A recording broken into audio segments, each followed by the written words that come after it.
Metal metre में आप सभी का स्वागत है। आज के सेशन की बात की जाए, स्पेशली जिंक में हम लोग जबरदस्त तेजी देख रहे हैं, यहां पर रैली देखने को मिल रही है। तो जिंक पर आप लोग जरूर नजर रखिए, कहां पर एंट्री ली जा सकती, किस लेवल पर। अभी भी 428 का भाव चल रहा है। डे हाई जो है 436 रुपए का जिंक ने लगाया है। कॉपर की बात की जाए तो 1394 का कॉपर का भी भाव चल रहा है। लेड और एल्युमिनियम और निकल में यहां पर प्रॉफिट बुकिंग देखने को मिल रहा है। कहां पर मौका है, किस लेवल पर एंट्री ली जाए, समझने की कोशिश करेंगे। अमित सर, अजय सर हमारे साथ बने हुए हैं, जिनसे हम लोग चर्चा करेंगे। अजय सर, जिंक पर अपनी राय दे दीजिए। जिस तरह से हम लोग चार्ट को देख रहे हैं, 300 आज के सेशन में देखें 326 के करीब तो अभी भी नजर आ रहा है। 328 का भाव चल रहा है। सर, जिंक को कैसे देख रहे हैं, कहां मौका है और इतनी बड़ी रैली की वजह क्या है सर, और क्या तेजी यहां से बढ़ती हुई दिखाई देगी? देखिए, पूरे कमोडिटी पैक के अंदर अगर बात करें तो कहीं ना कहीं एनर्जी सबसे इंपॉर्टेंट है, और उसकी वजह से हम देख रहे हैं कि कहीं ना कहीं सप्लाई कंसर्न्स बने हुए हैं। जिंक के अंदर बात करें तो एलएमई 4 साल के हाई पे पहुंच चुकी है, जिनसे शॉर्ट स्क्वीज मतलब जिन्होंने शॉर्ट पोजीशन बना रखी थी वो अब निकल गए, जिसकी वजह से ये तेजी बनते हुए हमने देखी है। खास करके अगर हम एलएमई पे स्टॉक की बात करें, वहां पे भी कंसर्न है, लो इन्वेंट्री एलएमई बनी हुई है। चाइना में हमने पिछले महीने जो फ्लड देखा था उसकी वजह से भी स्मेल्टर्स ने अपने प्रोडक्शन कम कर रखे हैं। ILZSG मतलब international lead and zinc study group का ग्लोबल एस्टिमेट आया है कि जो यूसेज है 1.5% से YOY इंप्रूव करता हुआ दिखाई देगा। तो एक तरफ हम देख रहे हैं जो जनवरी तक सरप्लस था वो सरप्लस कम हो रहा है, सप्लाई कम हो रही है, डिमांड कंटिन्यू इंप्रूव कर रही है। ये सारे कॉम्बिनेशन सामने आते हुए दिखाई दिए, जिसके चलते हमने 400 का लेवल भी ब्रीच किया। और फर्दर अगर टेक्निकल चार्ट पे अमित ज्यादा अच्छा देखता है, अमित ज्यादा अच्छा बता सकता है उस पर, बट मुझे लगता है कि एक बड़ी तेजी अभी भी बाकी है। अगर जिंक की बात करें यहाँ पे, हाँ इंट्राडे में नो डाउट मार्केट में थोड़ा बहुत प्रॉफिट बुकिंग्स अप डाउन चलते रहेंगे, बट आज के लिए 413 में लीजिए, 418 का इमीडिएट टारगेट रहेगा ब्रिज। बट आने वाले सेशंस में मुझे लगता है 440 तक के भी लेवल दिखा सकता है। 440 तक के भी लेवल्स दिखाई दे सकते हैं जिंक में। तो जिंक में आप लोग खरीदारी करके चल सकते हैं, ये अजय सर की राय है, तो उसके अकॉर्डिंग देखकर चलिएगा। अमित सर, एक बार जिंक का चार्ट देखिए। अजय सर ने भी कहा है जैसे कि अमित सर बताएंगे चार्ट में क्या इंपॉर्टेंट नजर आ रहा है। अभी देखिए डे हाई तो 436, जबरदस्त तेजी है। अगस्त वायदा अगर हम लोग देख लिया जाए, 31 तारीख की एक्सपायरी है। सर, जिंक के मार्केट को आप कैसे देख रहे हैं, चार्ट पर क्या दिखाई दे रहा है, यहां से और कितनी तेजी एक्सपेक्टेड है? जी जी, देखा जाए तो 418 तक की कैलकुलेशन थी अगस्त वायदे के लिहाज से, बट उससे भी ऊपर जो है जिंक निकल चुका है। और हम्म। बेहतरीन परफॉर्मेंस जो है पूरे बेस मेटल में जो है जिंक ने इस बार किया है। अब देखा जाए तो physical delivery tender period start हो चुका है, तो हम नेक्स्ट कॉन्ट्रैक्ट जिंक की बात करेंगे सितंबर वायदे की, क्योंकि इसका डिलीवरी पीरियड स्टार्ट हो चुका है। तो फिजिकल डिलीवरी का टाइम आ गया है, तो करंट वायदा का इग्नोर करना चाहिए और नेक्स्ट कॉन्ट्रैक्ट में ट्रेड बनाना चाहिए। मिनी लॉट का मैंने ट्रेड बनाया है जिंक में, क्योंकि मोमेंटम अब इसका काफी बड़ा रहेगा, क्योंकि लाइफ टाइम हाई है और एक एक दिन में 10-10 12-12 रुपए की तेजी अभी पिछले 2 से 3 ट्रेडिंग सेशन में इसमें देखने को मिली है।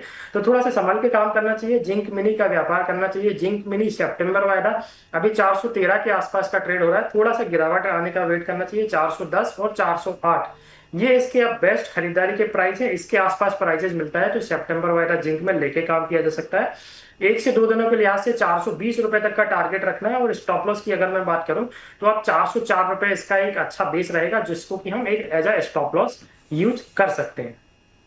ठीक है, तो ये सर की राय है। जिंक मिनी में सितंबर वायदा खरीदारी की सलाह दी जा रही। 410 408 पर खरीदारी करें, 420 तक के टारगेट के लिए, और 404 का स्टॉप लॉस लगाकर चल सकते हैं। अजय सर, एक बार कॉपर पर नजर डालिए। कॉपर में क्या रणनीति बन सकती है? 1394 का भाव चल रहा है, कहीं अपॉर्चुनिटी दिख रही है? देखिए, मुझे तो लगता है पूरे ही बेस मेटल में जैसे हमने जिंक में तेजी देखी, वैसी तेजी हमें कॉपर, जिंक, एल्यूमिनियम सभी जगह है। एलएमई पे आप देखिए इस वक्त 14,340 के करीब है, हालांकि कल के हाई के बाद थोड़ा सा पुल बैक देने की कोशिश कर रहा है। एमसिक्स पे भी अगर हम देखते हैं तो प्राइस ने 1407 का हाई लगा के थोड़ा सा पुल बैक जरूर दे रहा है, बट सप्लाई कंसर्न्स को देखते हुए, डिमांड को देखते हुए मुझे लगता है कॉपर में भी बड़ी तेजी कंटिन्यू रहेगी। तो यहाँ पे 1400 पे लीजिए, 1415 का इमीडिएट टारगेट है। बट सितंबर 15 तारीख से पहले पहले मुझे लगता है कि अगर ये वीकली मंथली क्लोज 1400 के ऊपर आता है तो 1456 से 1480 तक के भी लेवल हम कॉपर में आते हुए देखेंगे। तो ये सर की राय है कॉपर को लेकर। सितंबर वायदा खरीदारी की सलाह दी जा रही है, उसके अकॉर्डिंग आप लोग देखकर चल सकते हैं। अमित सर, आपकी क्या राय है कॉपर एल्युमिनियम को लेकर? कोई रणनीति बन रही है सर? एल्युमिनियम और कॉपर के चार्ट में क्या नजर आ रहा है? देखा जाए तो कॉपर पे दाव लगाया जा सकता है। कॉपर काफी टाइम से जो है एक छोटी सी रेंज में कारोबार कर रहा है, तो मेरे को लग रहा है रेंज के बाहर जल्दी ये निकलेगा। और इसका जो लेने का प्राइस है सितंबर वायदे के लिहाज से मेरे को लग रहा है 1395 1395 बेस्ट बाइंग का प्राइस है। इस लेवल के आसपास खरीदारी कर सकते हैं। 2 से 3 ट्रेडिंग सेशन का ये ट्रेड रहेगा। 1420 रुपए का टारगेट रखना है और 1385 रुपए इसका स्टॉप लॉस रहेगा।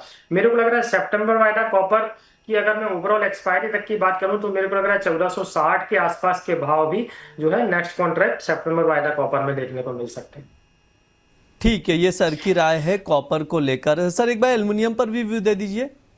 बिल्कुल, एल्यूमिनियम का मोमेंटम बाकी मेटल्स के कंपैरिजन में अगर हम देखें तो थोड़ा सा स्लो रहा है, बट ट्रेंड पॉजिटिव है। एक अच्छा फ्रेश रैली मेरे को लग रहा है एल्यूमिनियम में वापस फिर से देखने को मिलेगी।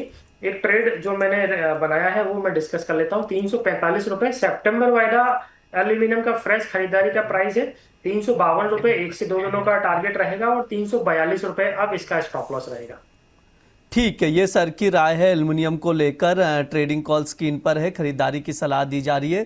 345 पर खरीद कर चल सकते हैं। सितंबर वायदे में टारगेट जो रहेगा 352 का रहेगा और स्टॉप लॉस 342 का लगाकर चल सकते हैं। अजय सर, एक बार मैं चाहूँगा, जिसे आपने डेटा बहुत सारे शेयर किए हैं जिंक को लेकर, वो डेटा क्या कुछ कह रहे हैं? जैसे global zinc stocks are concentrated in China और तमाम चीज़ें जो फंडामेंटल्स डेवलप हुए हैं एलएमई को लेकर और तमाम चीज़ों को लेकर, एक बार राय दे दीजिए सर। ये सब क्या शो कर रहे हैं? क्या यहाँ से शिफ्टिंग दिखाई दे रही? प्राइजेस और कितने उछल सकते हैं? और ये जो चार्ट और डेटा आपने शेयर किया काफ़ी शानदार है सर। एक बार दर्शकों को समझाइए ये क्या इंडिकेट कर रहे हैं? देखिए ब्रिज, कोई भी कमोडिटी टेक्निकल से तो चलती चलती है, बट फंडामेंटल साइड भी हमें ध्यान देना चाहिए क्या नए डेवलपमेंट्स है। तो ये चार्ट्स में सबसे पहले हम देखते हैं कि एलएमई जिंक 4 साल के हाई पे आ चुकी है। कारण अगर आप देखेंगे तो इसको देखने का अच्छा तरीका है कि जो प्रीमियम्स है वो बैकवर्डनेस में है या कॉन्टेंको में। तो अब हम देख रहे हैं कि बैकवर्डनेस में, क्योंकि कैश के जो प्रीमियम है वो हाईएस्ट लेवल है दिसंबर तक के, जिसकी वजह से दिखाई दे रहा है कंटिन्यू तेजी। वहीं जो मैं कंसर्न दिखा रहा था वो था स्टॉक को लेके। ग्लोबल जिंक के जो स्टॉक है चाइना में, वहां पे हमने देखा है कि कहीं ना कहीं धीरे धीरे ड्रॉप आता हुआ दिखाई दे रहा है, जिसके चलते भी प्राइजेस को कंसिस्टेंटली तेजी, जो पहले हम सरप्लस देख रहे थे जनवरी में, वो अब धीरे धीरे कम होते हुए जा रहा है। खास करके चाइना इसलिए पिक्चर में क्योंकि पिछले महीने जो चाइना में फ्लड सिचुएशन बना था उसके बाद से स्मेल्टर्स ने भी प्रोडक्शन कट कर दिया। ये कहीं ना कहीं चाइना शिफ्ट कर रहा है, जो नेट एक्सपोर्टर हुआ करता था अब नेट इंपोर्ट की तरफ आना चालू हो चुका है। ये अगेन हम जो सरप्लस देख रहे थे वो खत्म होता हुआ दिखाई दे रहा है। सबसे इंपॉर्टेंट है कि ट्रेडर्स की जगह पे अगर हम सीएफटीसी की रिपोर्ट देखते हैं तो वहां पे नेट पोजीशंस क्या है। तो नेट पोजीशन में अगर आप देखोगे तो कंसिस्टेंटली हमने 2026 से एक बड़ी तेजी देखी, जहां पे net long position consistently add हो रहा है। तो इन सबको देखते हुए लग रहा है कि मार्केट के अंदर एक बड़ी तेजी कंटिन्यू रह सकती है, जो मैं अभी बता भी रहा था। 400 का लेवल स्विफ्टली तोड़ चुका है, ऊपर में मुझे लगता है 440 तक के भी लेवल दिखा सकता है, जो फंडामेंटल डेटा बताता है।